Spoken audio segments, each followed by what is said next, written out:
भुवनेश्वर जयदेव भवन रे उन्मोचित है पुस्तक गजपति अशोक कुमार बलंक द्वारा रचित यह पुस्तक को मुख्यमंत्री नवीन पट्टनायक उन्मोचन कर पुस्तक उन्मोचन उत्सव में वरिष्ठ विशिष्ट लेखक हरप्रसाद दास समेत साहित्यिक जितिन नायक शिक्षाविद प्रीतिश आचार्य और संजय आचार्य प्रमुख उपस्थित रही। पुस्तकटी गजपति परंपरा और यार इतिहास तथा जगन्नाथ संस्कृति उपर पर्यवेसित। यह पुस्तक में गजपति कपिलेन्द्र देवों ठारू आरंभ कर गजपति दिव्यसिंह देवों संपर्क में विस्तृत भाव वर्णना कर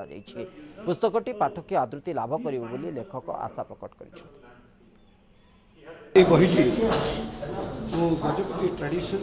गजपति हिस्ट्री एवं गजपति संस्कृति पर लिखी एवं कपिलेन्द्र देवों ठारू आरंभ कर वर्तमान